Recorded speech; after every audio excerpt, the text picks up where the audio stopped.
대로변에 있는 건물입니다. 나도 건물주가 될 수 있는 서울 6차선 대로변에 있는 지하 1층 7층짜리 물건입니다. 나도 땅주인 나도 건물주 땅과 함께 구독자님 모두 좋은 일만 있으시기를 축원드립니다. 유료 컨설팅 받으시는 회원님들 모두 낙찰 받으시고 여러분의 자산 지속적으로 증식되시기를 축원드립니다. 땅과 함께 땅 낙찰받고 각자 품으시는 새 희망 모두 성취되시기를 축원드립니다. 서울시에 있는 건물입니다. 지하 1층, 지상 7층입니다. 저 앞에 보이는 땅입니다. 요 건물입니다. 여기는 편도 3차선, 왕복 6차선입니다. 저 앞에 보이는 건물입니다. 1층에 반듯하게 전체적으로 건물이 올라가지 않고 4층까지 앞에 돌출 부분이 좀 있습니다. 이쪽으로 쭉 가면 저리로 가면은 미아 상거리, 저쪽이 미아 사거리고 이 이리로 건물은 가면은 미아역 미아역, 그다음에 앞에 수유역. 있습니다.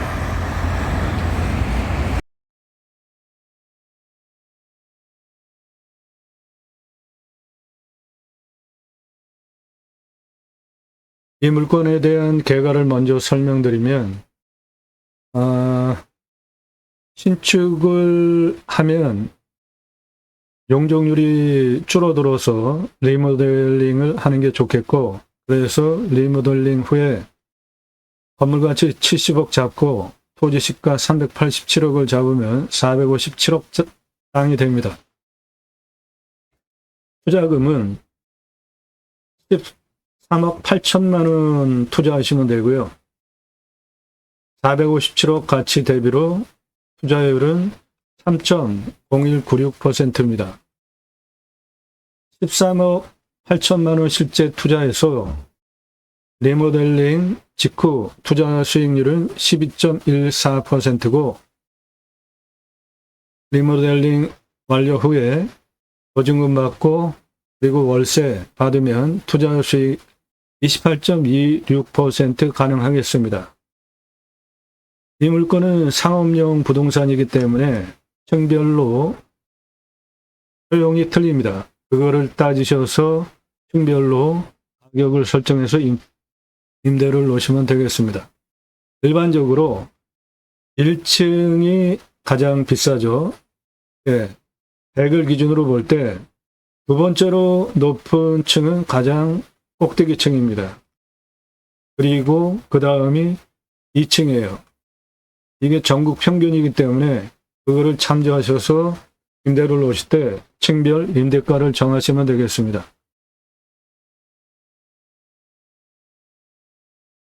나도 건물주 방송입니다. 지금까지는 임야 중심으로 방송을 했고요. 22년 1월 15일서부터 최고의 임야 전문 채널이 되었고, 그렇게 되게 해주셔서 감사를 드리고, 지금부터는 임야 역시 똑같이 대한민국 최고의 설명하는 임야 영상 올라갑니다. 그리고 추가로 나도 건물주, 나도 땅주인 나도 건물주 멘트가 항상 그랬잖아요. 이제 나도 건물주 될 건물, 그리고 단독 상가 등을 소개해 드리겠습니다. 나도 건물주 입찰 체크 항목들이에요. 물건 선정을 하시겠죠? 각자가. 그리고 레버리지를 이용으로 해서 대출을 얼마 받을 수 있는지 경락잔금 대출 따져보셔야 되고요. 확실하게. 나중에 낙찰 받고 나서 경락잔금 대출 안 나오면 곤란하니까. 그리고 낙찰을 받으시고 용도 세입자 선정하고 운영하면서 다른 세입자로 이제 바꾸는 경우들이 있죠. 그래서 치환, 나중에 팔 때 매각까지 전체적인 여러분들 듣고 싶은 정보 드립니다. 저매수 고매각 맞춤 컨설팅 해드립니다. 얼마를 투자해서 얼마 매출이 나오고 또는 수입이 얼마 들어오고 그래서 수익 어떻게 해야 되는지 맞춤 컨설팅 해드려요. 가성비를 따져보시기 바랍니다. 건물을 사시거나 아니면 내가 상가를 얻을 때 매출보다 중요한 게 내가 얼마 수익이 나는지 월세 얼마 받을 수 있는지 그것이 중요합니다. 상권 분석이라는 단어를 저는 쓰지 않겠습니다. 왜냐하면 이미 온라인 유통시장 매출이 오프라인 유통 매출을 넘어섰어요. 아주 특별한 경우가 아니면 핸드폰으로 다 주문하잖아요. 그러면 광속으로 택배가 되죠. 그래서 이미 온라인 유통시장이 오프라인 유통시장보다 매출이 더 많습니다. 그래서 상권 분석이라는 단어보다는 업권 분석이라는 말이 더 적합하겠습니다. 우리나라 OECD 자영업 비율 1등이잖아요.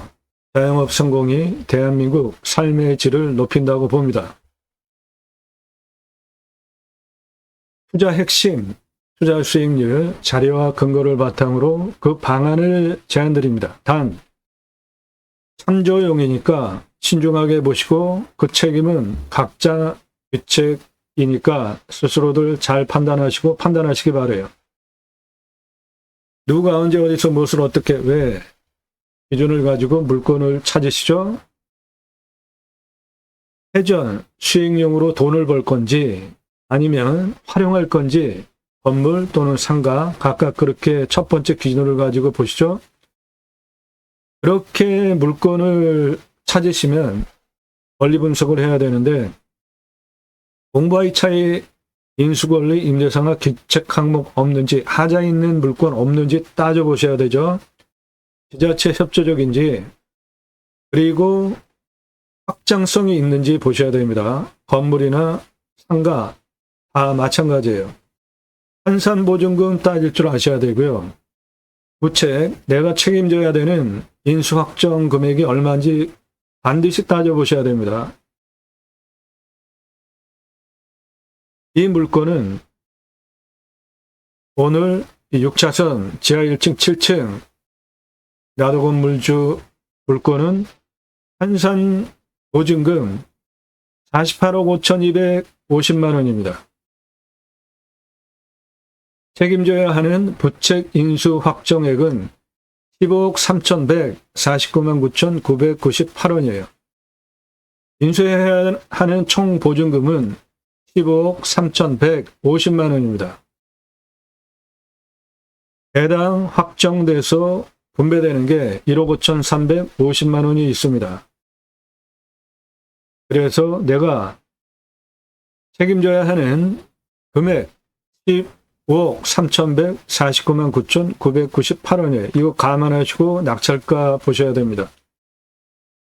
임장 가셔서 물건 보는 판단 기준입니다. 지금부터 설명드리는 거 화면 멈추시고 적으시면서 보세요. 그대로 적용하시면 여러분들 땅 보고 판단하는 식견을 높여드립니다.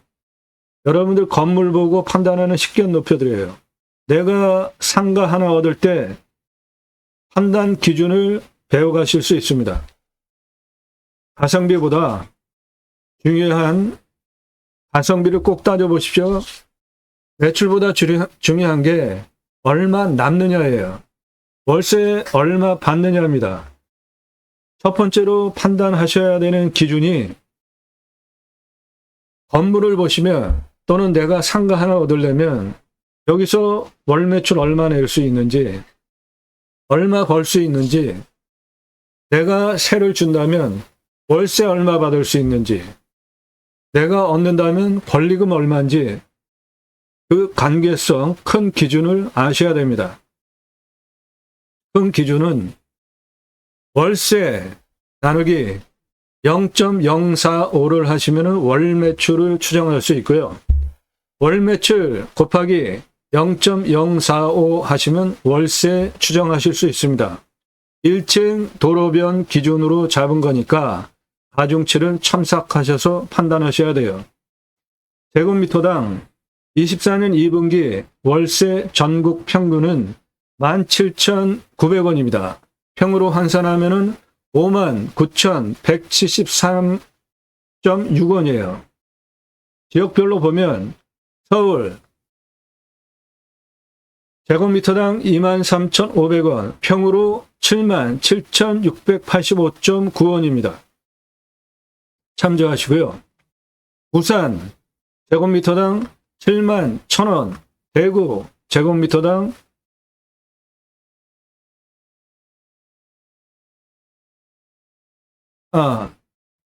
아니에요. 서울 제곱미터당 23,500원, 부산 제곱미터당 7,100원입니다. 대구 제곱미터당 7,400원, 인천 제곱미터당 8,400원이에요.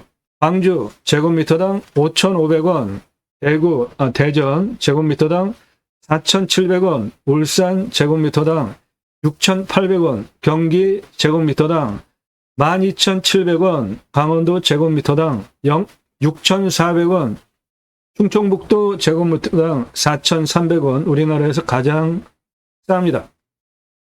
전북 제곱미터당 4,300원, 우리나라에서 제일 쌉니다.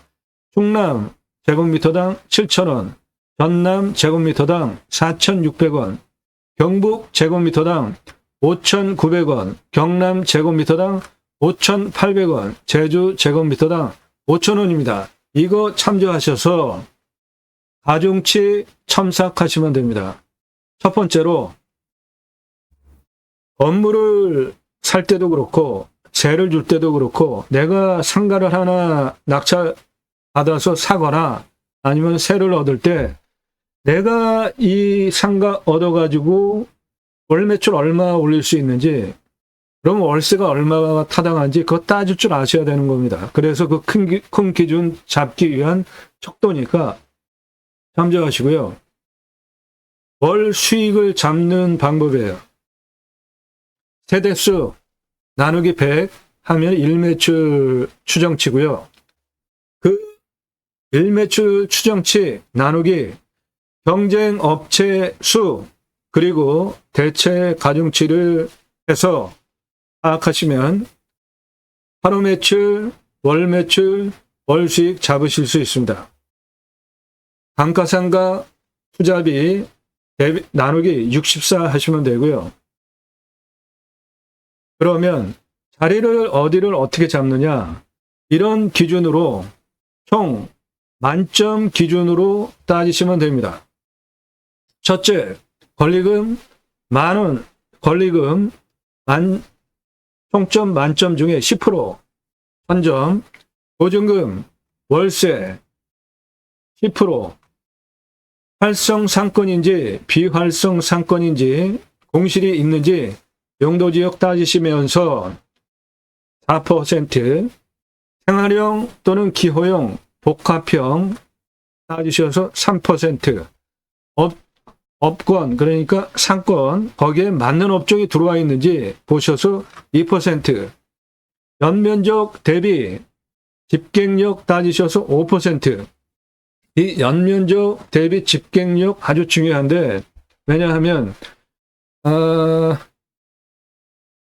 그 우리나라에서 가장 문제되는 데가 세종시, 거기 상가 엄청 공실이잖아요. 그리고 전주 산업혁신도시, 거기는 공실률이 훨씬 더 높죠. 그 이유들이 왜 그래요?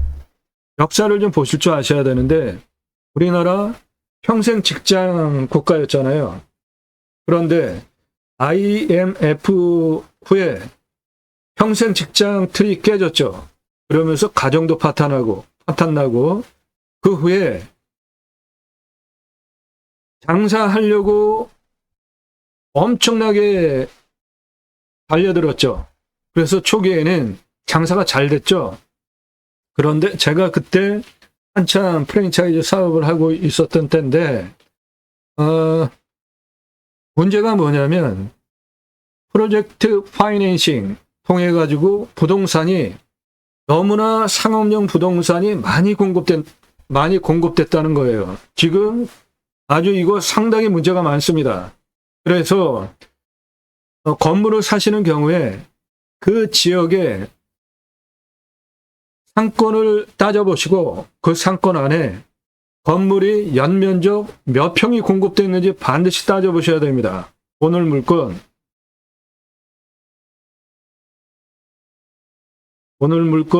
건물 연면적을 보시면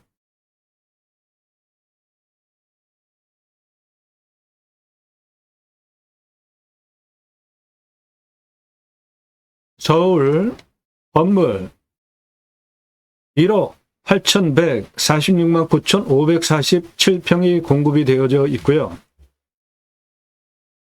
오늘 물건이 있는 미아동은 서울 대비 1.019%가 공급이 되어져서 185만 60평이 공급이 되어져 있습니다.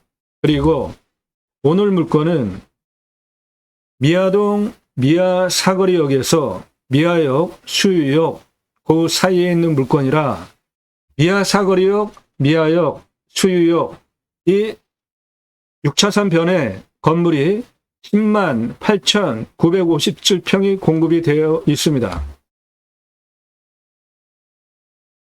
미아동 인구 유동률은 3.907%고요. 미아동 대비 이 3개 미아 사거리역, 미아역, 수유역 6차선 변에 공급된 건물 연면적은 5.890%입니다. 6차선 변이니까 아무래도 건물이 많이 공급된 거죠. 오늘 물건지는 1,848.52평이에요. 대역, 미아 사거리역, 미아역, 수유역 6차선 변 대비 1.696% 차지하고 있습니다. 오늘 물건 위치를 보시면 해당 물건 여기가 미아역입니다. 그리고 여기가 미아 사거리역이에요. 이쪽이 수유역입니다. 그 사이 6차선 변에 있는 땅으로 미아 사거리역 이 기름동에 대규모 아파트 신축 들어왔죠. 오늘 물건 미아역 이 뒤쪽에 여기 아파트 지금 신축하고 있습니다. 그거를 또 배우로 받을 수가 있는 6차선 변 미아역 쪽에 있는 6차선 변에 있는 땅이에요. 여기까지 들어오는 6차선 변 도로 옆에 건물 현황들을 보시면 지금 미아 사거리역에서 미아역을 향해서 가고 있습니다.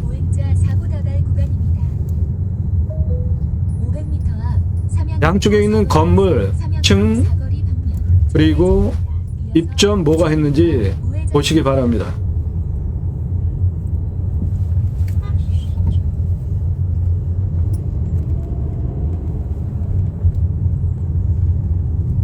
전체적으로 용적을 다 쓰지 않은 자리들도 있고요.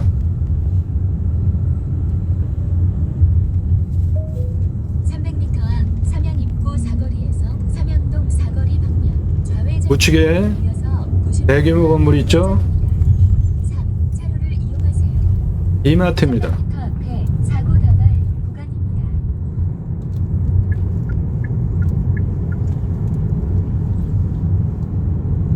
해로변 여기는 둘리 다섯 10차선이 왕복 10차선이네요.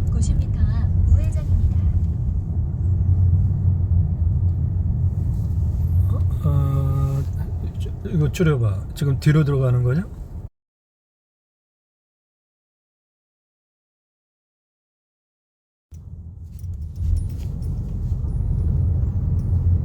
네, 여기는 물건지 뒤쪽 이면도로입니다.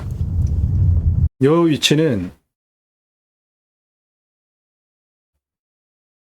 도봉세무소 뒷길이에요. 이렇게 해서 물건지까지 가는 영상입니다. 6차선 뒤에 요 근린 상업시설에 들어와 있는 업종들 보시고요.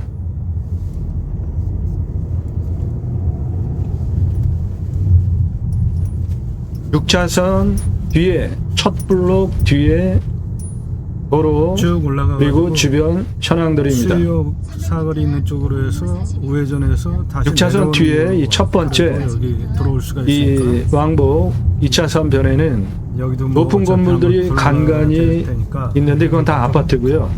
그러니까 상업용 우리 건물 뒷길로 높은 거는 들어가잖아. 없습니다. 여기 들어가지 말고 계속 앞으로 그 얘기는 그만큼 여기도 찍어야 되잖아요.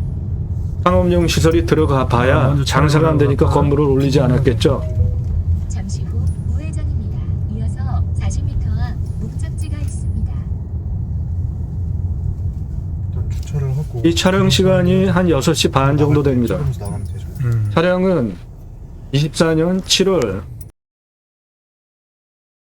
31일 날 했습니다. 예, 이제 꺾어서 설렁탕 꺾어서 6차선 변으로 나갑니다. 바로 저 마산하고 찜 좌측 건물이에요.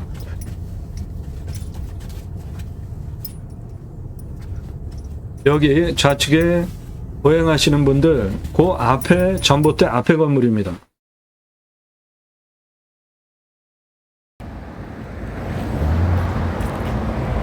네, 해당 물건지입니다. 1층에 장어집 있고요. 국민은행이 있고 2층에 한의원 그리고 위에 사무시설들입니다.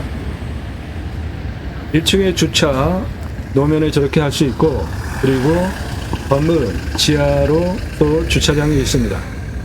요 앞은 6차선입니다. 건물은 1층이 반듯하게 전체 다 올라간 게 아니고요. 앞전경입니다. 길 건너편. 유동인구는 해당 물건지 앞에 여기 더 많습니다. 그거는 당연한 것이 건물이 앞에 4층까지 앞으로 돌출된 부분이 있고 그 뒤로 7층까지 같은 평수로 올라갔습니다. 그 앞부분 이렇게 돌출된 부분 따로 4층까지 있습니다. 해당 물건 감정이 220 정도 됐는데 다 땅값입니다. 40년 된 건물이라 누수도 좀 있고요. 그래서 리모델링을 하셔야 됩니다. 그렇지 않으면 월세 제대로 못 받아요. 건물 관리는 그래도 제대로 잘 된 상태더라고요.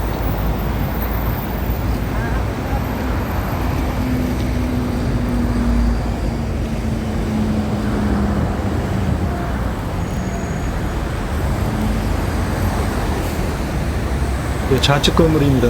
한의원 풍천장호 건물 요거 우측에 무보증 그거 아니고요.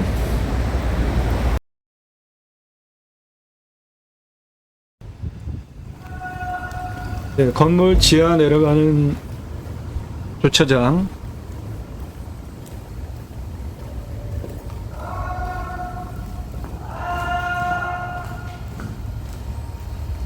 이게 건물 준공이 허가가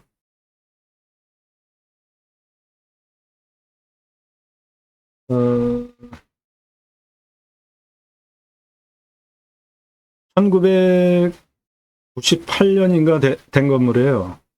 준공 사용 승인이. 그래서 41년 된 건물입니다. 예하도 상당히 낮습니다. 그때 오래전에 진 건물이라 요즘 신축 건물 같이 예하도 뭐 높고 그렇지는 않아요. 이게 지하 주차장이에요. 위에 지하 천정을 보시면 누수의 흔적들이 가끔씩 있습니다. 그래서 리뉴얼을 하실 때 여기 도색 벗겨진 것들, 누수된 흔적들 그런 거 다 체크하셔서 리뉴얼을 하시면 깔끔하게 정리하는 것은 문제가 없겠습니다.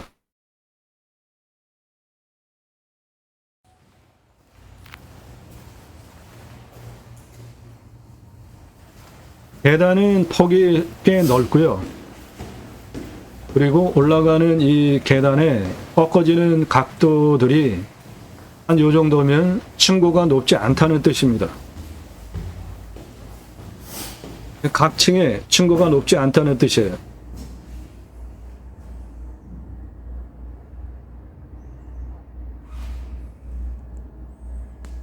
(1층은) 닫혀 있고요.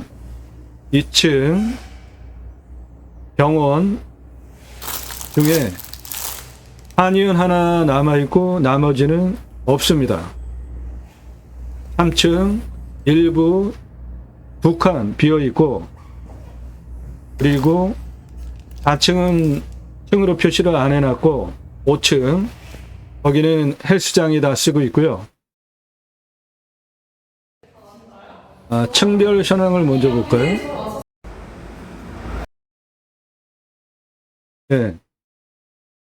제한은 주차장, 1층은 국민은행, 그리고 힘센 풍천장어, 2층에 내과 있습니다. 치과 없어요. 나갔습니다. 약국. 3층에 호웨이, 공진싱크비, 맨투맨 학원, 부모 사랑상조 있습니다. 5층 피트니스 센터 있고요. 6층 한의원이 다 쓰고 있고, 7층 재능교육, 그리고 인슈코아라는 업체에 들어와 있고, 8층 금성출판 프로넷, 그리고 실용음악학원 관리실이 있습니다.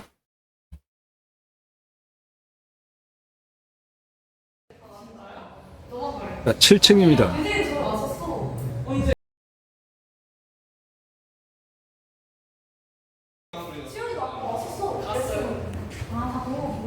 네, 프로넷 학원, 음악학원, 맨 꼭대기 층이에요. 층수로는 8층입니다. 8층에서 7층 내려가는 복도, 계단 있고 있는데 아주 관리가 잘 돼서 신주가 아주 반들반들해요. 저 뒤에가 북한산입니다. 해당 루권 뒤 배우 세대예요.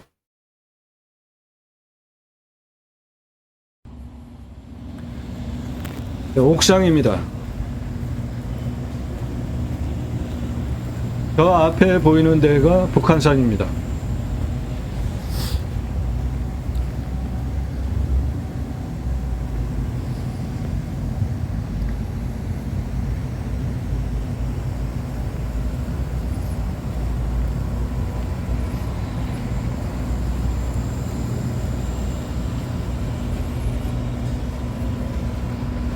저 앞에 높은 아파트, 거기가 기름동이에요. 아파트 단지. 그쪽이 미아사거리입니다. 아주 관리를 잘 해서 이 계단 신축 반짝반짝대는 거 보세요.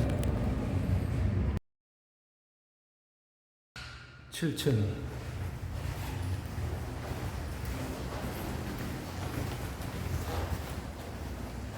인슈코아 사무실. 화장실 보세요. 아주 깨끗하죠? 예, 저거는 새로 6층은 새로 리뉴얼을 했다고 합니다.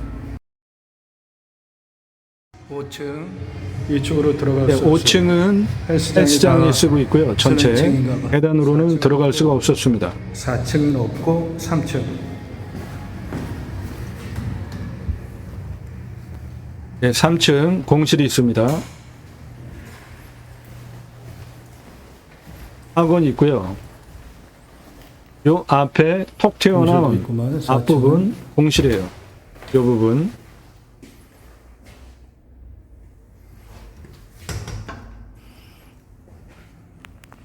아, 4층은 없어.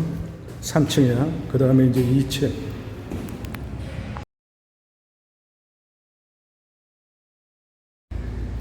관리는 아주 잘 되네.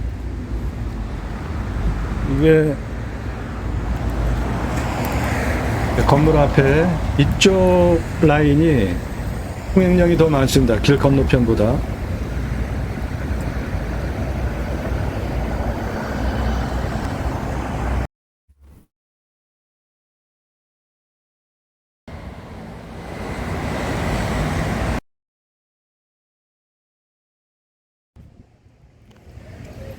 네, 전문에 보이는 뒷면에 건물입니다. 7층 하나, 둘, 셋, 넷, 다섯, 여섯, 일곱. 네, 건물이 앞에 이렇게 돌출돼 있고 뒤는 약간 들어가 가지고 전면적 7층 똑같이 올라갔고 앞에 그만큼 튀어나와 있는 형태의 건물입니다.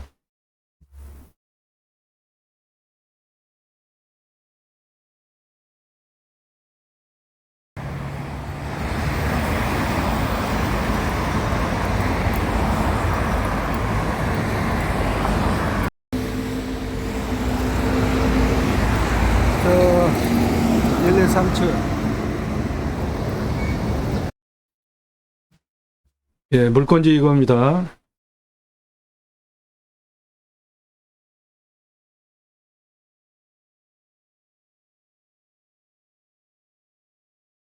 (4층까지는) 전면이 더 튀어나와 있고요. 뒤에는 1층부터 맨 꼭대기층까지 똑같은 건평이에요. 3층에 전면에 거기 공실이고 그 뒤쪽에 공실이고 6차선에서 이리로 바로 들어올 수도 있고 예, 건물 이 뒷길 들어오는 거 일로도 6차선에서 양방향이에요. 바로 들어와도 되고 저 뒤에서 들어와도 되고 양방향입니다. 해당 물건지 뒷도로예요. 주변에 근린 상업시설들, 업종 뭐 들어와 있는지 보시고요. 해당 물건지 바로 뒤에 첫 번째 블록입니다.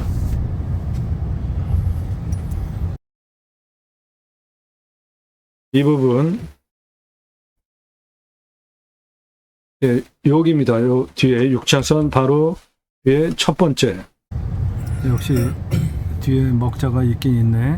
근데 지금 몇 시냐? 7시? 네, 아까 아버지 저기 가실 때 뒤에 요 촬영 시간이 사람 봤나요? 저녁 장사하는 6시 분이 한 45분 그 정도 된 시간대예요.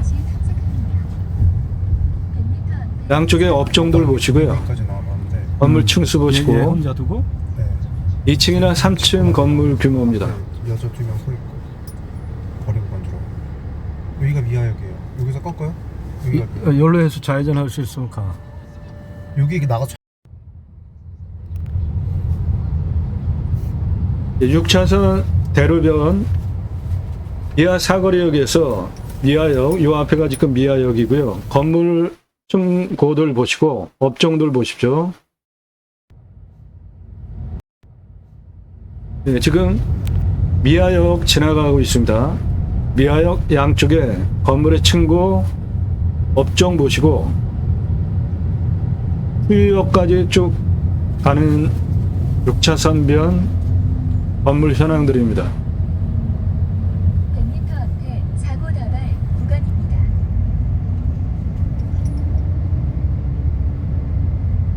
300m 앞에 보행자 사고 다발 구간입니다.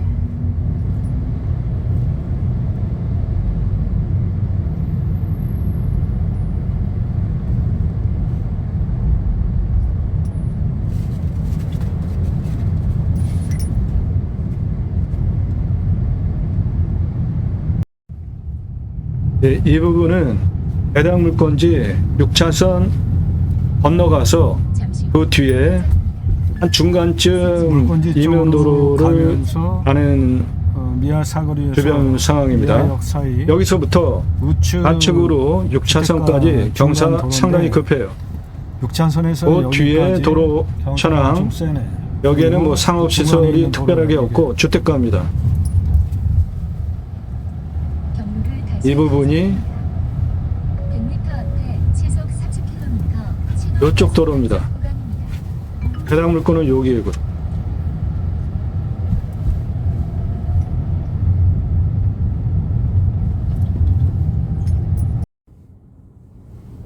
예, 여기 수유 사거리입니다.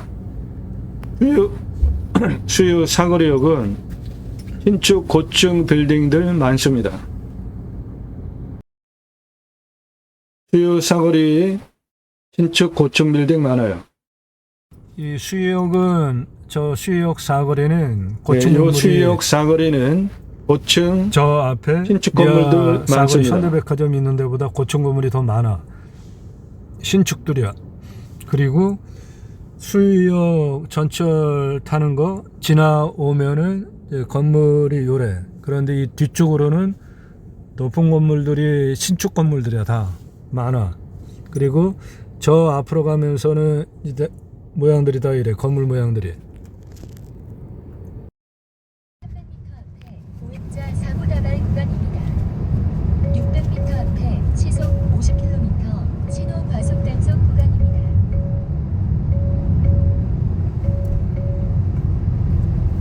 여기는 그래도 가게 사는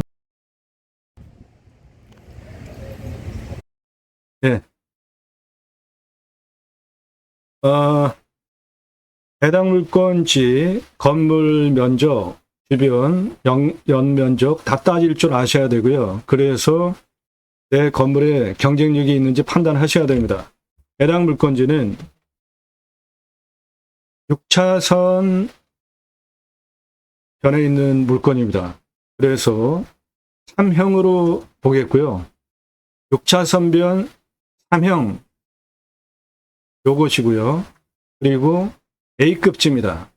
따라서 6차선 변 A급지는 건물이 70%가 공급이 되는 게 전국 평균이에요. 그리고 그 뒤로 20% 건물이 공급이 됩니다. 그 뒤로 10%가 공급이 돼요. 상업시설 얘기하는 겁니다.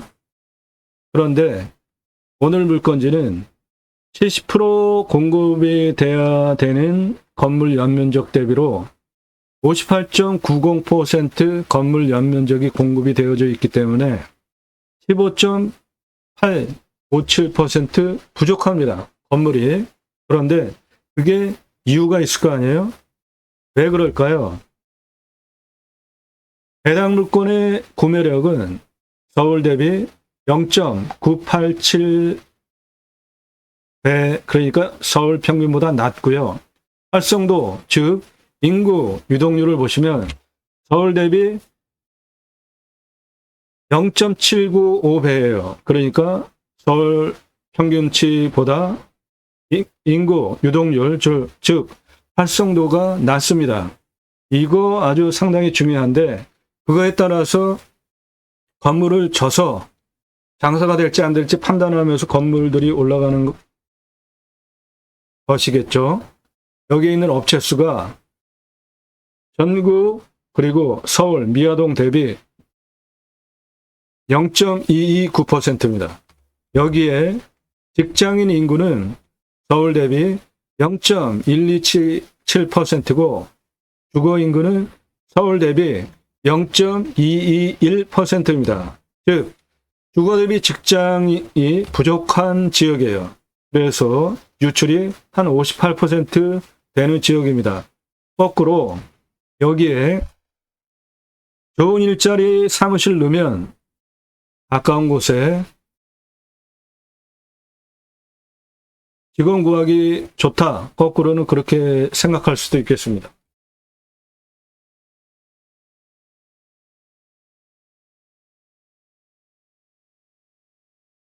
소득 보겠습니다. 미아동의 1인당 소득은 251만 원입니다. 해당 물건 여기에 있는 것이고요. 해당 물건 주변에 소득을 더 보면 수유동 248만 원이에요. 1인당. 삼양동 267만 원입니다. 여기 송천동 254만 원은 미아사거리역이 여기 있기 때문에 이쪽으로도 많이 간다고 보고 한 4분의 1 정도만 상권으로 포함시켜서 보시면 돼요. 소비를 보시면 미아동 1인당 140만 원, 수유동 1인당 137만 원, 삼양동 1인당 145만 원입니다.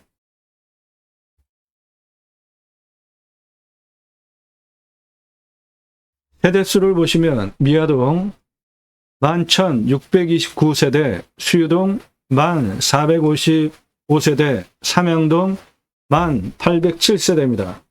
요 뒤에 아파트 신축하고 있는데 금년 내에 그게 다 완공이 되어지면 대략 한 14,000세대 현재 신축 아파트 세대 수가 여기 하나 포레나 미아 아파트 25년 11월 예정이에요.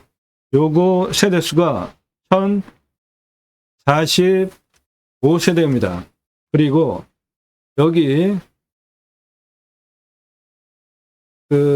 두산에서 짓는 아파트가 하나 있는데 그게 306세대입니다. 그거 추가하시면 되겠습니다.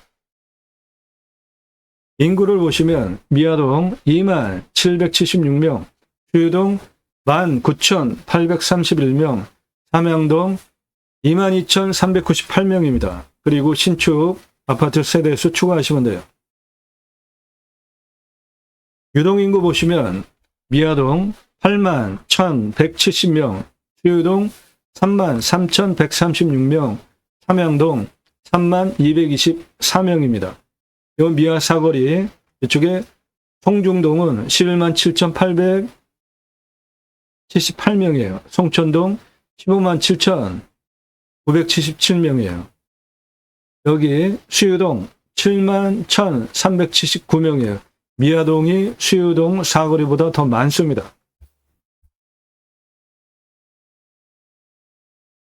직장 인구 수 보시면 미아동 10,577명, 수유동 9,559명, 삼양동 6,213명입니다.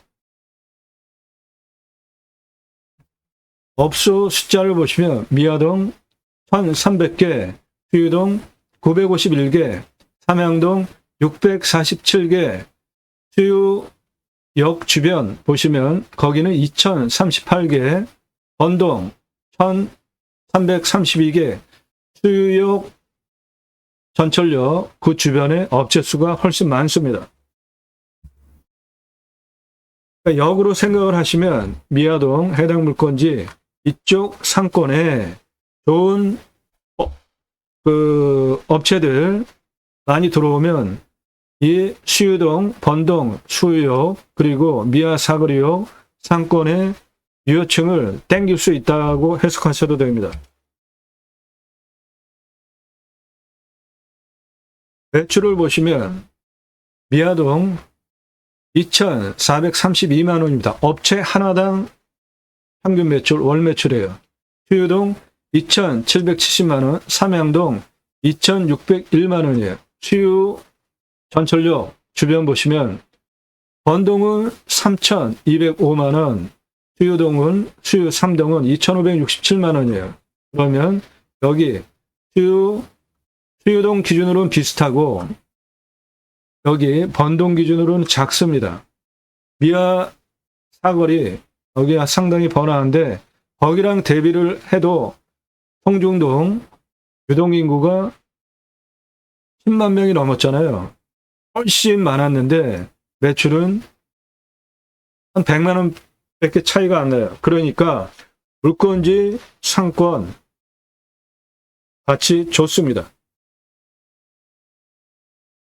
그래서 이거를 간략하게 정리를 해보면 미아동 서울 대비 소득 적고요. 서울은 324, 미아동은 251입니다. 소비 서울 평균 183, 미아동은 140이에요. 만원입니다. 1인당. 주거인구 그리고 유동인구 그래서 활성도 따져봤고요. 소비율 따져본 표입니다. 자료 근거는 연매출 명목 GDP 기준이고 소득 소비 기준은 KCB 가져왔고요. 주거인구 행정안전부, 유동인구 SKT, 세대수 국토교통부 자료를 근거로 만들었습니다. 네, 건물 연면적, 미아동, 그리고 오늘 물건지 주변 건물 연면적 따져보시면은 부족합니다.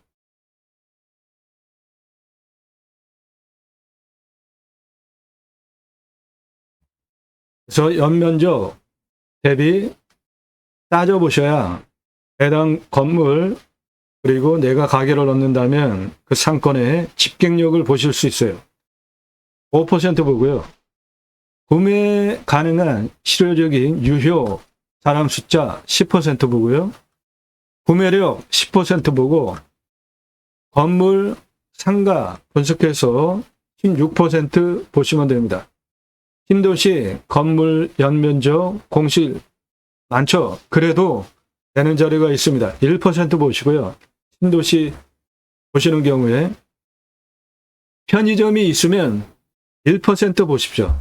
그 편의점이 우리나라의 4대 편의점 작년 말 기준 57,777개가 있는데 그 4대 편의점 일반적으로 편의점 한 2천만 원대만 있으면 오픈을 할 수 있으니까 초기 진입장벽이 좀 낮은 편이죠. 그리고 본사도 앱스 눌리면은 수입이 되니까 막 늘리는데 안 되는 편의점도 상당히 많죠.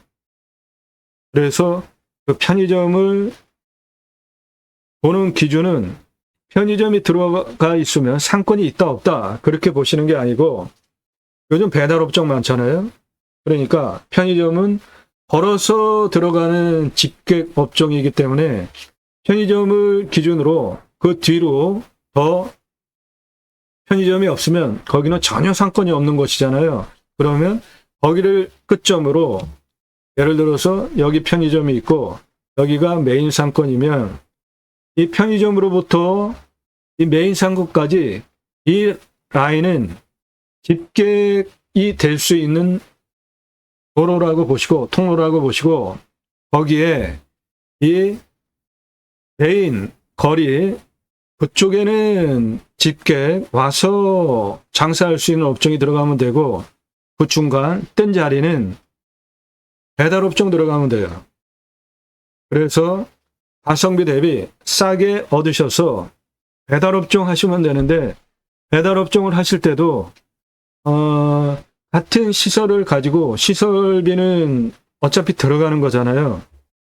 그런데 같은 시설을 가지고 메뉴를 많으면 안 됩니다. 메뉴 많으면 안 돼요. 같은 주방 시설을 가지고 호환이 가능하면 사업자를 여러 개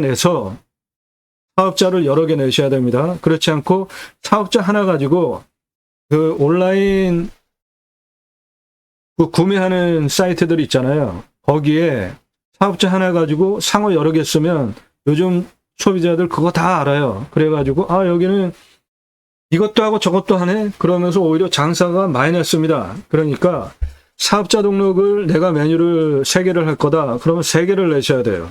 그래서 각각 3개의 사업자로 온라인 매출을 올리실 수 있으면 훨씬 좋다고 봅니다. 3배 가능하니까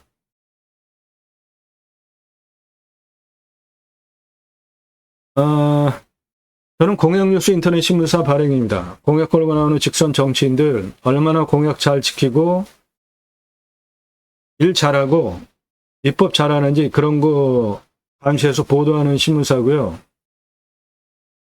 이름뉴스 이름 경영학 창시자예요. 제가 쓴 책입니다. 교보문고에서 구매하셔서 보시면 되겠습니다. 성공하는 명함 상담해 드립니다. 성공하는 명함, 기발한 명함이에요. 요거 하나로 매출 또는 실적 어마어마하게 올릴 수 있습니다.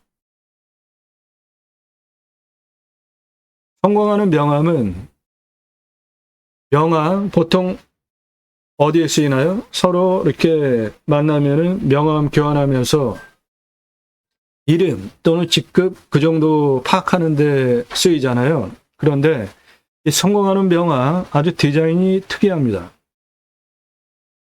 요거 한번 볼까요? 저 명함 받은 사람이 어떤 반응을 보일까요? 미의 신? 미씨도 있나? 그럴 거 아니에요. 일단. 그런데 그 아래 보니까 이름이 윤정임이에요. 아, 이름은 윤정임이구나. 그러면은 미신이 뭔지 궁금해서 물어볼 거죠.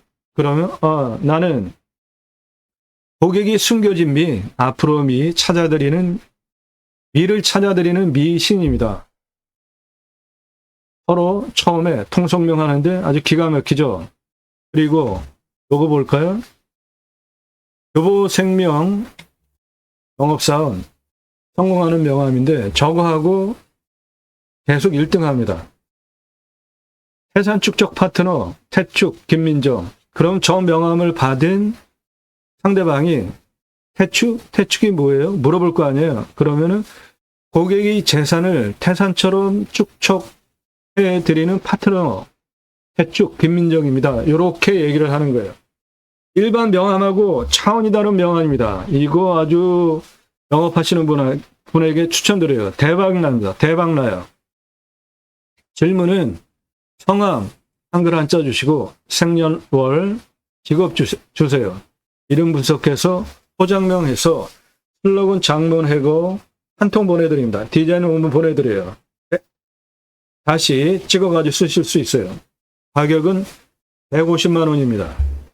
그만큼 값어치 합니다. 장명, 대명, 호장명, 성공하는 명함, 상호, CI 문자 주세요.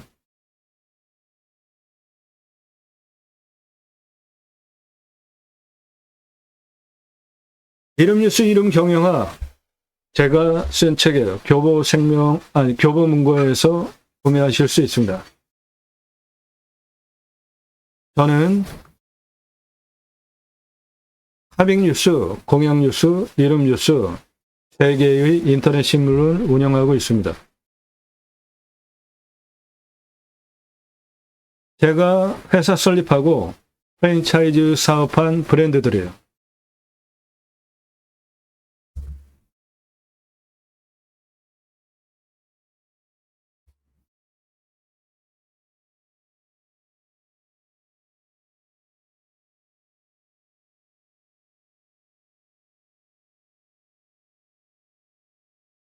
예, 이 사람 접니다. 우리나라 최초로 30대 때 바지락 칼국수 체인 사업할 때 타고 다니던 트럭이에요. 조리모자 쓰고 있는 이 사람 접니다. 우리나라 최고 냉면 기술자예요. 함흥냉면, 평양냉면, 칡냉면 합한 4개의 냉면 기술자입니다. 회사 설립하고 창업 교육한 97년 서울경제 동아일보 기사입니다. 이론과 실무를 겸비한 전문가입니다. 지금도 공정위 가맹 상담 해주고 있고요. 회사 설립하고 프랜차이즈 사업한 브랜드들 보시면 바지락 칼국수, 캐주얼 레스토랑, 스테이크, 샐러드, 케이크, 피자, 햄버거, 스파게티, 포도씨 오일, 스파게티 전문점. 당시에 제가 30대 때 90년대에는 올리브 오일 구할 수 없었어요. 저 포도씨 오일도 건강에 아주 좋습니다. 김밥 전문점, 냉면 전문점, 한정식, 고기류, 감자탕, 문어와 돼지고기, 철판구이, 오삼불고기 많이 드시죠? 그 오징어 빼고 문어 넣으면 황제 자양강장 음식이 됩니다. 떡볶이, 철판볶음, 돈가스, 음식 종합 컨설팅 업을 통합해서 음식대학을 운영을 했습니다. 94년서부터 통신 컨설팅 사업 해오고 있고요. 지금 인터넷 신문사 운영하고 있고 90년에 이랜드 공채 오기로 영업 경영기획 신규 사업을 하고 퇴사 후에 현재 신촌에 현대백화점 있죠.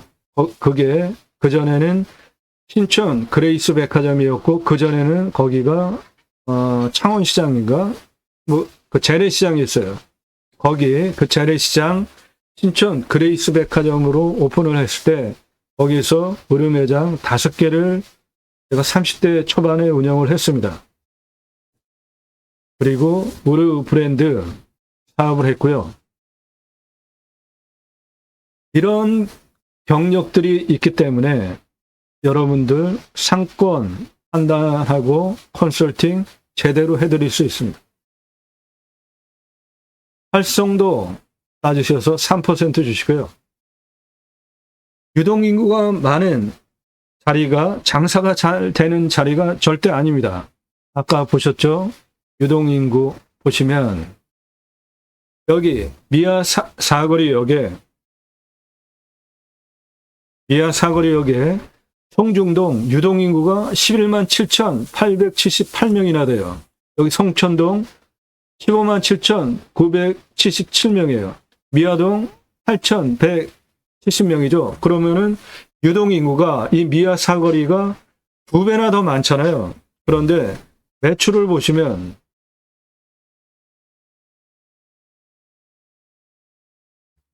미아동 업체 하나당 2,432만원, 송죽동 2,597만원, 성천동 2,226만원. 여기는 오히려 작고 여기는 많아봐야 100만원 많아요. 한 달에. 그러니까 유동인구가 이 미아사거리 송죽동이 2배 이상 많은데 매출은 한 달에 100만원 차이밖에 안 되면 여기 들어갈 게 아니죠. 왜요? 유동인구가 2배나 많으니까 건물가, 상가가 2배 이상 비쌀 거 아닙니까? 그런데 매출은 월 매출에 100만 원밖에 차이가 안 나요.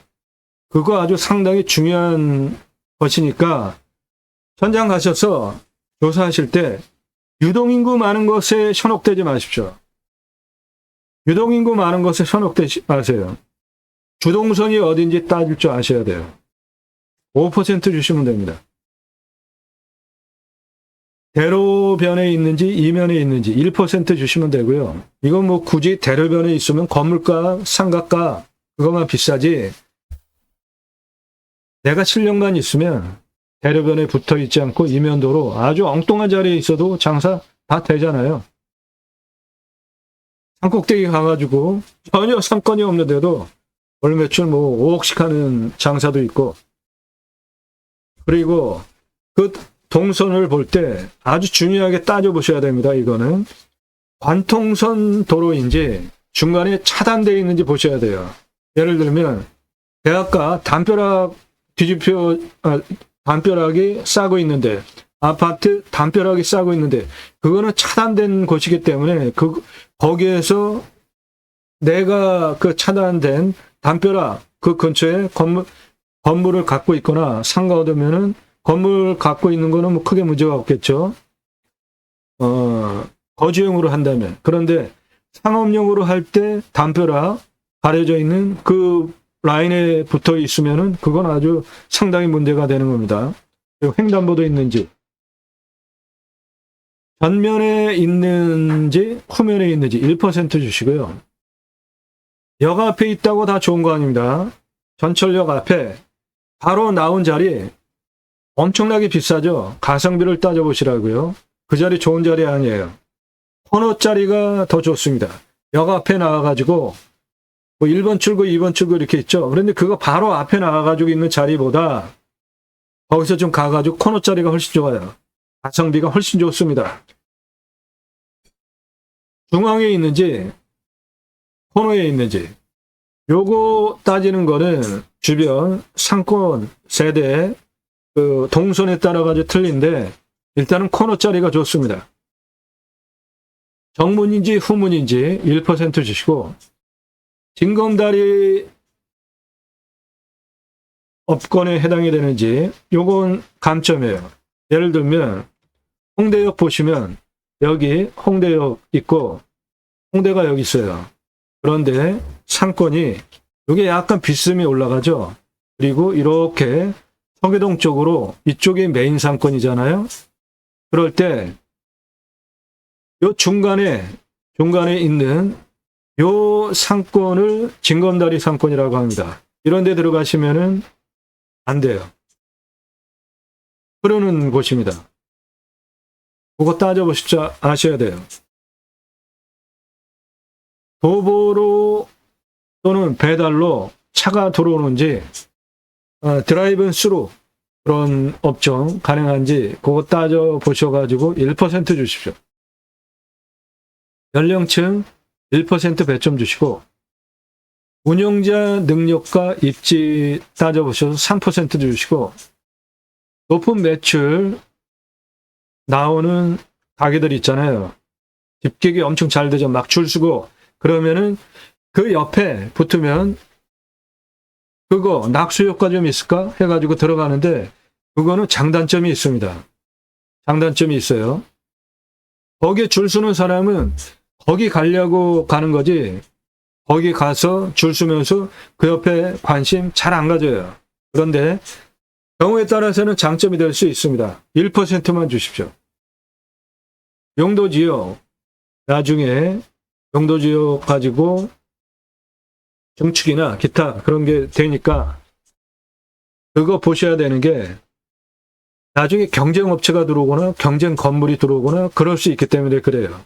용도지역 따지셔서 용적이 꽉 차게 들어가 있으면 더 이상 못 올라가죠. 그러면은 그 건물이 더 들어올 수 없으니까 앞으로 신축으로 들어오면서 건물 경쟁 업체가 들어올 확률은 제로인데, 그렇지 않은 경우에 신축하면서 경쟁 업체 들어올 수 있죠. 대규모로. 그거 따져보셔야 됩니다. 이거는 아주 상당히 중요하게 생존과 연결이 되기 때문에 3% 주십시오. 그래서 업종, 자리 판단하는 기준, 만점 기준으로 점수를 정하시면 되고요. 좀 복잡하죠? 어렵죠? 네, 컨설팅 의뢰하시면 대행해 드립니다. 안정성, 지속 가능성 따져보십시오. 유통점의 출점 역사를 보시면 흥망성쇠를 알아야 미래도 보입니다. 장사 투입해가지고 내가 직접 한다면은 1, 2년 하고 말 거 아니잖아요. 예를 들어서 최근에 떴다가 망한 거, 아주 급속하게 망한 거, 카스테라. 그렇죠? 그리고 치킨도 역사적으로 보시면, 우리나라의 치킨 역사를 보시면 치킨 많이들 관심 갖고 업종도 많으니까 예를 드는 겁니다. 3,900원에 한 마리 치킨 시대가 있었습니다. 그 다음에 9,900원 들어왔어요. 이렇게 저가 치킨 하시면 안 됩니다. 유행 타는 거예요. 옛날에 탕수육 전문점이라는 게 있었어요. 그런데 지금 탕수육 전문점 없잖아요. 삼겹살을 보시면 뭐 땡땡 목장, 뭐 무슨 볼, 어쩌고 저쩌고, 무슨 집 삼겹살 등등 해가지고 엄청나게 프랜차이즈 많이 전개를 했었죠. 지금 몇 개나 있습니까? 카페 베네 같은 경우에 지금 몇 개나 있어요. 와플 전문점, 뭐 번 전문점, 이런 거 몇 개나 있습니까? 떡볶이 프랜차이즈 엄청나게 밀어댔죠. 그런데 지금 몇 개나 남아 있어요. 떡볶이 월 매출 얼마나 할 것 같습니까? 1,000만 원대예요. 그런데 떡볶이 들어간 자리가 어떻습니까? 가성비가 나쁜 자리에 들어가 있죠. 비싼 자리에 들어가 있잖아요. 떡볶이집이. 그런데 그거 팔아가지고 한 달에 1,000만 원대 매출, 그러니까 쇠 빠지게 장사해가지고 장사가 안 되니까 다 나가 떨어지니까 본사도 망하는 겁니다. 그런 거 볼 줄 아셔야 돼요.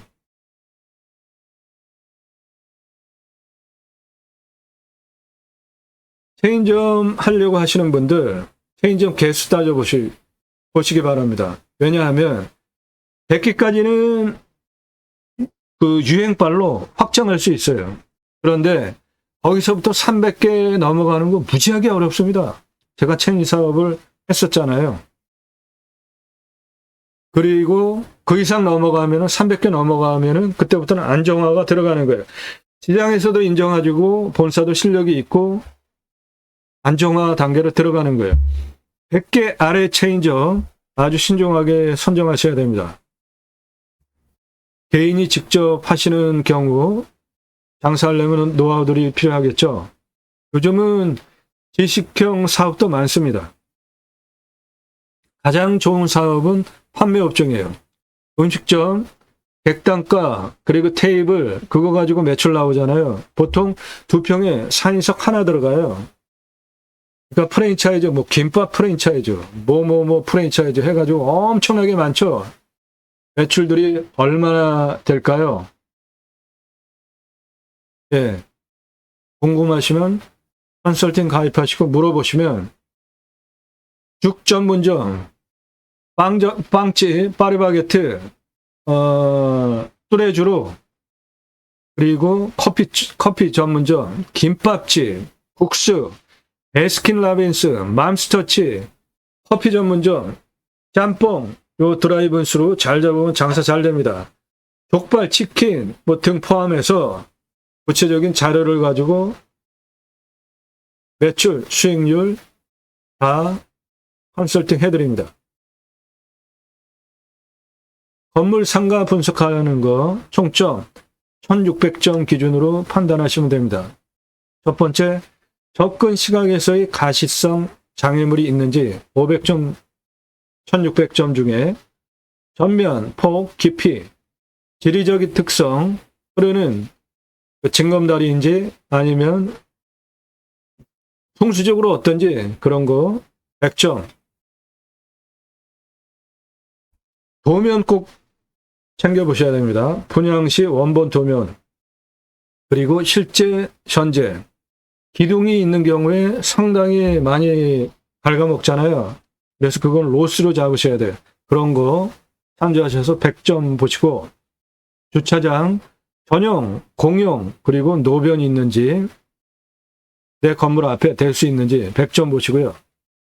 건축물 대장, 용도, 실제 상황, 위반 건축물 있는지 꼭 보셔야 됩니다. 나중에 내가 인수하고 그거 이행 강제금 내가 물어내는 경우 있습니다. 집합 건물에 들어가는 경우에 체납 관리비 꼭 따져보셔야 됩니다. 어마어마하게 밀려있는 경우 있어요. 이거 나중에 용도 변경 가능한지, 내가 장사해서 프랜차이즈 사업을 할 수 있는 자리인지, 건물 연면적 비율 따져봐서 500점, 그렇게 건물 또는 하나의 개별 상가 분석해서 따져보시면 됩니다. 어려우시면은 컨설팅 가입하시면 다 대행해 드립니다. 자, 오늘 물건 가장 중요한 금액, 가치, 투자, 수익률 판단해 드립니다. 신축을 할 거냐, 리모델링을 할 거냐. 예. 신축을 하면 좋은데 오히려 용적이 떨어지니까 리모델링이 좋겠습니다. 오늘 물건 감정가 221억 5,560만 9,440원 감정됐습니다.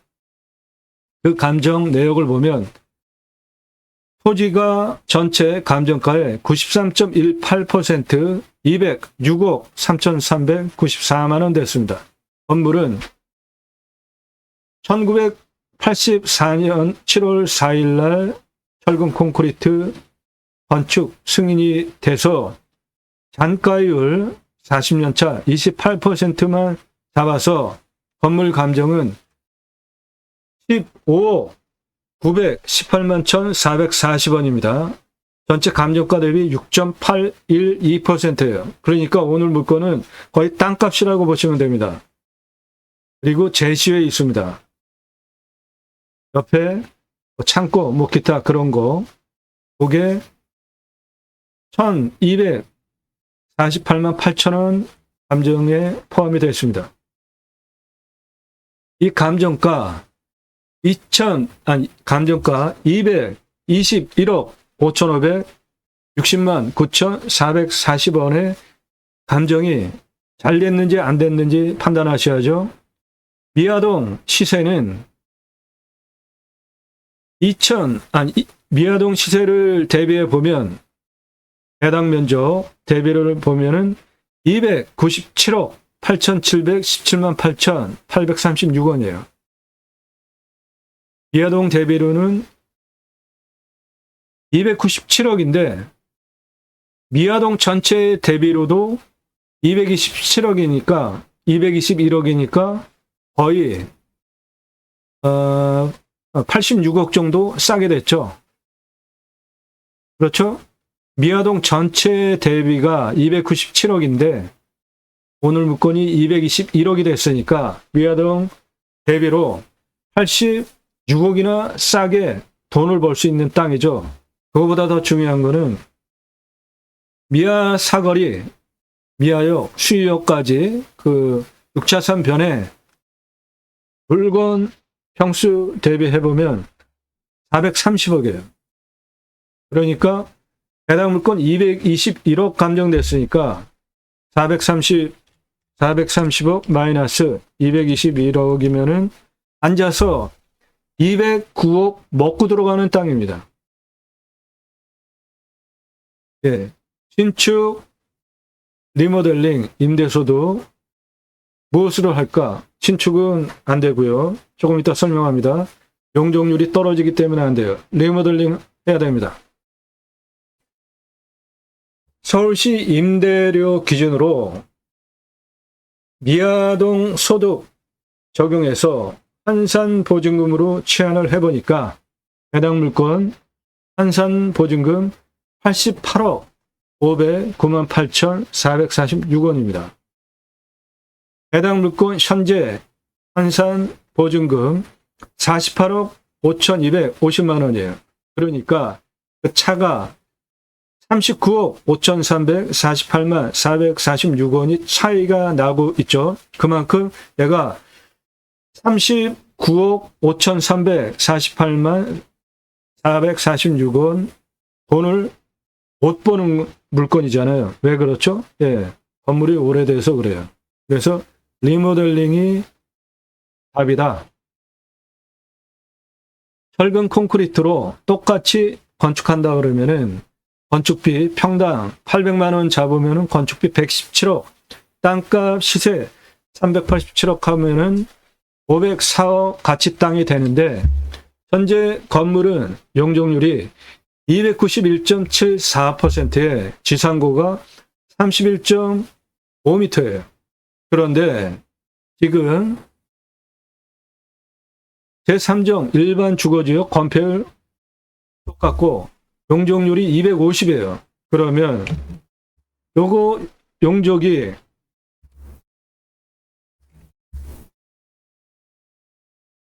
(291.74%인데) 용적이 250이면은 91.74%가 줄어드니까 그렇게 건물을 신축으로 할 이유는 없는 거죠. 41.74%나 용적률이 줄어드니까 어마어마하게 줄어드는 거잖아요. 그래서 리모델링을 해야 됩니다. 그리고 만약에 신축을 하시게 되면 해당 물건 일조권 높이 제한이 있어요. 일조권 높이 제한. 지상고 15m까지 밖에 지을 수가 없어요. 해당 물건은 지금 7층까지 올라가 있잖아요. 그러니까 15층, 5층까지 밖에 지을 수가 없고 용적률도 떨어지고 그러면은 북향 사선 후퇴하게 건물을 또 줘야 됩니다. 정상적이라면 건물을 이렇게 올리면 되는데 일조권 높이 제한까지 받으면 여기 이렇게 깎아야 되는 거예요. 이렇게 요거 건물 못 줘요. 그래야지 일조권 침해 안 당하고 이 옆에 있는 건물 햇빛 들어오니까 그 일조권 높이 제한 있습니다. 그래서 여러 가지로 용적률이 291.74에서 250으로 줄고 일조권 높이 제한 지상고 15m 그래서 건물이 반듯하게 올라가지도 못하고 이런 식으로 이렇게 올라가는 문제 때문에 그냥 리모델링을 하는 게 좋겠습니다. 오늘 물건도 지금 상태도 보시면 여기 이렇게 돼가지고 건물이 이렇게 되어 있잖아요. 여기 비어 있잖아요. 여기.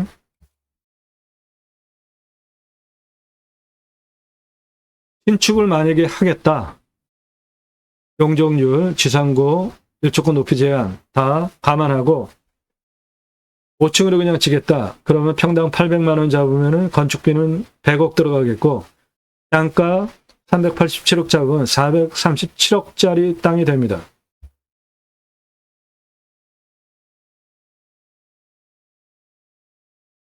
미아동 시세 대비로는 297억이니까 올라가죠.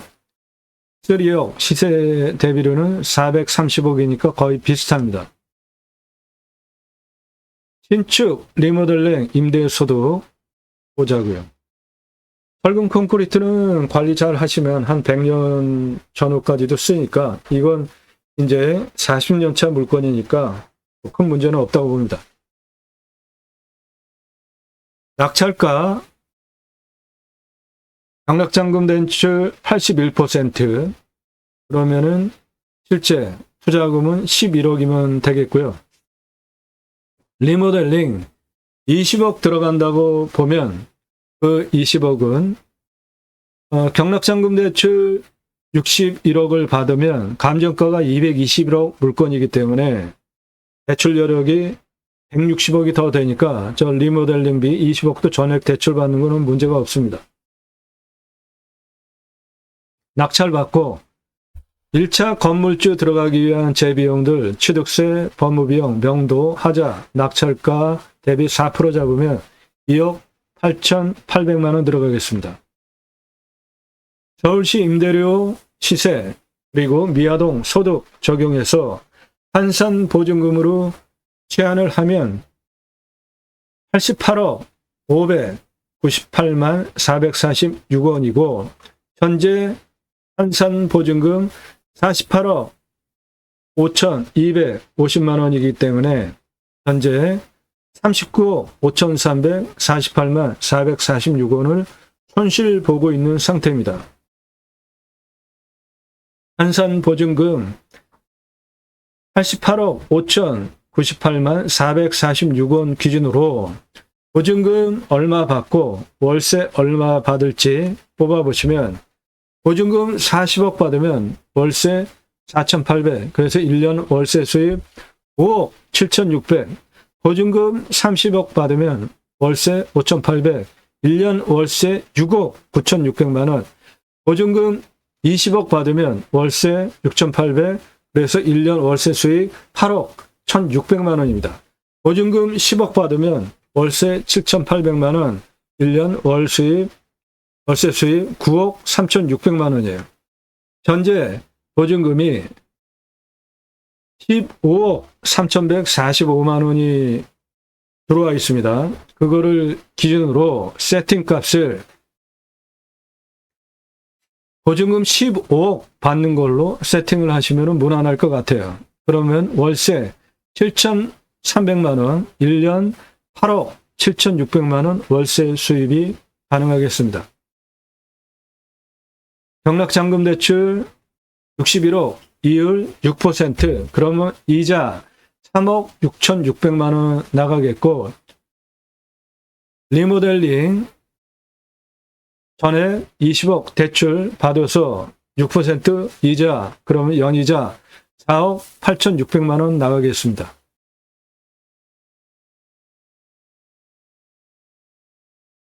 리모델링비를 30억 할 때와 80억 할 때와 이율 따져가지고 그 비율을 따져보니까 20억 대출 받아서 리모델링 하는 게 가장 좋겠습니다. 실투자 11억, 1차 건물주 재비용 2억 8,800, 합 13억 8천만 원, 요거는 내가 드려야 되는 돈입니다. 세팅값은 이자 4억 8,600만 원, 그리고 보증금 15억 걸고 세팅하는 거죠.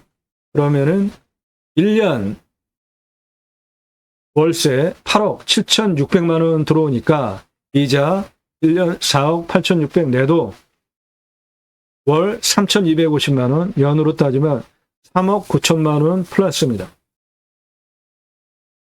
그러면 리모델링을 할 때 명도를 해야 되겠죠. 그 총 비용은 32억 1,300만 원 들어가겠습니다. 현재 보증금 15억 3,145만 원 대출받아서 그거 다 명도해주고 그 보증금 대출이자 6% 잡으면 9,189만 원 이자 나가겠고 그리고 실투자금 13억 8천만 원 더하고 공사하는 기간 반년 잡겠습니다. 이자 2억 4,300만 원. 그래서 리모델링 하는 기간에 들어가는 총 비용 32억 1,300만 원 들어가겠습니다. 리모델링 바로 끝나고 직후 투자 수익률은 12.14%고 리모델링하고 보증금 15억 받아서 월세 세팅을 다 하면 실투자금 13억 8천만 원이고 이자 4억 8,600, 1년 월세 수입 8억 7,600, 그래서 플러스 3억 9천만 원, 월 3,250만 원 월 수입, 투자 수익률 28.26% 되겠습니다. 리모델링 후에 건물의 가치는 건물값만 70억, 땅값 387억, 그래서 457억 가치 건물이 되겠고 실투자 11억, 1차 건물주 재비용 2억 8,800, 그래서 13억 8천만 원 들여서 45억 가치 건물을 갖게 되니까 투자율은 3.0196% 되겠습니다. 건물 연면적, 건물 가치 분석할 줄 아셔야 되고요. 한사가의 불공가치, 입사가 얼마 쓸지 아셔야 되고요. 명도할 때 인수 기회비용이 있습니다. 명도 확인서 어떻게 써주고 명도 합의 각서 어떻게 써주고 명도 소송을 해야 될 때 어떻게 해야 될지 가장 좋은 거는 명도 안 하고 하는 건데 리모델링을 하게 되면 다 명도를 해야 되겠죠. 리모델링 안 하고 그냥 인수받으면 명도하지 않고 그대로 다 인수하는 게 가장 안전합니다. 그리고 하나씩 치환하시면 돼요. 월세 수익 안정화 기회비용이 있겠죠. 유행, 유망, 안정, 업종 따져보셔야 되고요. 발세, 그것도 수익 구조가 되니까 할 줄 아셔야 되고 진입장벽 따져보셔야 됩니다. 너무나 진입장벽이 낮으면 누구나 막 들어오잖아요. 그러면은 내가 경쟁력을 갖지 못하면은 망해버리잖아요. 그래서 자영업 생존이 3년을 넘으면은 다 먹고 사는데 문제없게 안정적으로 가는 거예요. 코로나 같이 아주 특수한 그런 문제가 없는 때에 시설 재투자 감가상각은 64로 나눠서 하셔야 되고 그리고 세입자를 1, 2, 3순위 선정을 해서 세입자를 선정하시면 돼요. 컨설팅 가입하시면은 그거 다 세팅해 드립니다. 수선비, 용도 변경 기타, 세금, 소득세, 보유세, 영업 허가권을 승계받을 수 있는지 따져보셔야 됩니다. 그리고 상가, 건물, 용도 변경 가능한지 따질 줄 아셔야 돼요. 복합 건물 상가인 경우에 상가 자치관리 규약에 업종 제한이 있을 수 있습니다. 반드시 따져보셔야 되고 미납관리비 안 따져보시고 낙찰받거나 만약에 계약하면 덤턱이 어마어마하겠습니다. 레버리지 활용할 줄 아셔야 되고요. 개인 대출이 좋을지 사업자 대출이 좋을지 그리고 대출 많이 받는 방법이 있습니다. 이렇게 작은 글자로 이런데 이렇게 작은 글자로 들어간 거 다 컨설팅 가입하시면 다 공개해드려요. 낙찰 전 세금 재비용 따져보시고요. 취득세, 등록세, 등기 법무비, 레버리지 법무비, 명도비, 수선비, 기타 등 수익률, 수익 기회비용, 매도 차익, 양도세, 월수익 소득세, 활용 사업 소득세 어느 게 유리할지 판단하셔서 수익률 그리고 몇 퍼센트나 되는지 따져보시고 결정하시면 되겠습니다. 낙찰후 재비용들, 보유세, 양도세, 수수료, 기타 매각할 때 얼마 받고 환가기간 얼마나 걸리고 세금, 개인 또는 양도세, 사업세, 소득세 다 따져볼 줄 아셔야 되고요. 감면받기 위해서 필요 경비 공제 받는 것들 뭐를 챙겨야 되는지도 따져보셔야 됩니다. 컨설팅 가입하시면 정보 드리고 입찰가 도움받으실 수 있습니다. 컨설팅 가입 문자만 주십시오. 물건 선정, 레버리지, 낙찰, 명도, 세입자 선정, 치환, 매각까지 다 도움드립니다. 듣고 싶은 정보, 저매수, 고매각, 맞춤 컨설팅 해드립니다. 네, 도움 필요하시면 컨설팅 회원으로 가입하시기 바랍니다. 나도 건물주 1억으로 10년 내 100억 쉽습니다.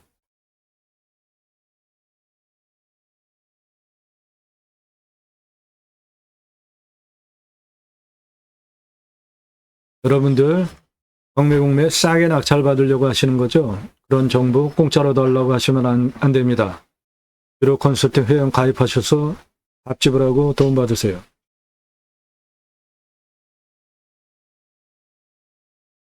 전화하지 마시고 문자하십시오. 밥 먹자, 차 한잔하자, 만나자 일절 금지입니다. 공짜 정보 찾는 분들 질문 금지예요. 컨설팅 가입 문의 문자 주십시오.